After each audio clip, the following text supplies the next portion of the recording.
Y entonces, por supuesto, pero además tú tienes una tradición, tú tienes determinadas características, pero se establece un capitalismo en función de interés ajeno, que además no solo atropia la economía de los países, aunque hay diferencias, y lo vimos acá en América Latina, África, Asia, sino también que hace que se haya una desestructuración política. Y yo quería decir algo aquí que considero que es esencial, porque cuando nosotros hablábamos de imperialismo, yo decía, hay muchos estudiantes que no están de acuerdo con este criterio, pero yo sí lo defiendo, que hasta el imperialismo no se puede hablar de sus desarrollos. Primero, porque yo decía en una clase anterior, no hay parámetros para comparar. Bueno, porque yo no era capitalista, no había entrado, pero sobre todo, a partir de ahí es que todos se integran en un único sistema,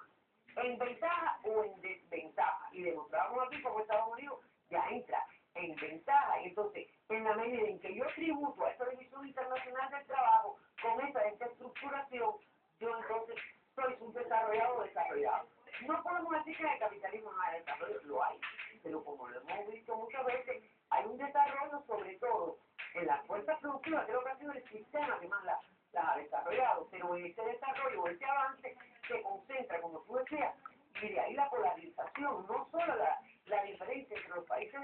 centrales, vamos a decir en la periferia, sino al interior del centro y también en la periferia. También creo que hemos estado presentando visiones, perspectivas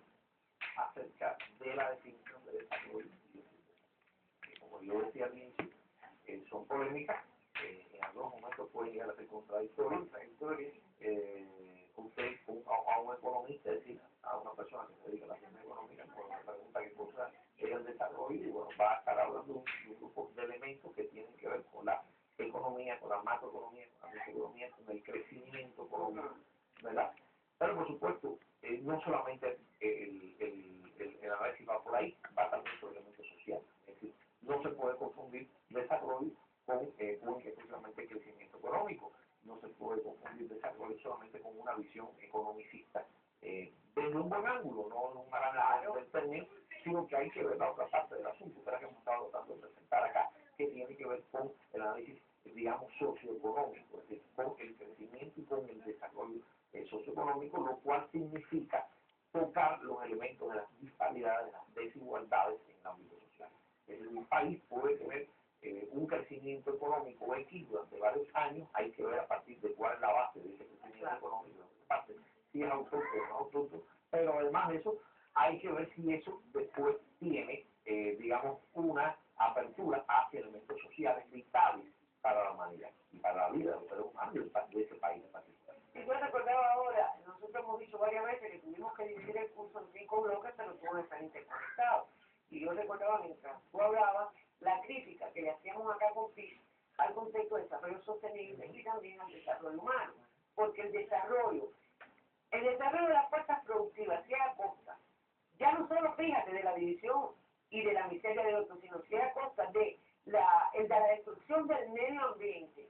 y además de que un pueblo cada vez sea más pobre y otro más rico, por eso se lleva a una situación donde el mundo se va a destruir. Entonces,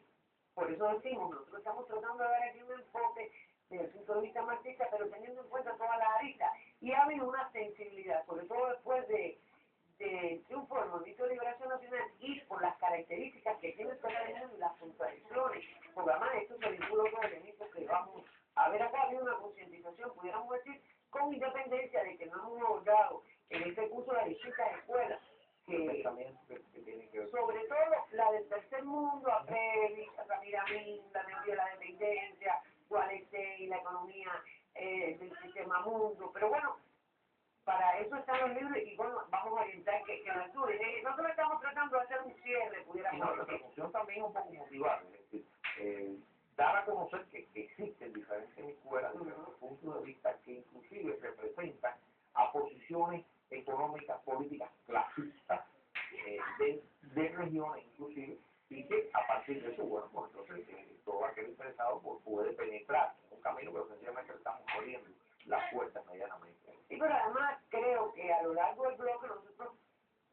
creo que logramos que este proceso de desarrollo, subdesarrollo, de estructuración y de desestructuración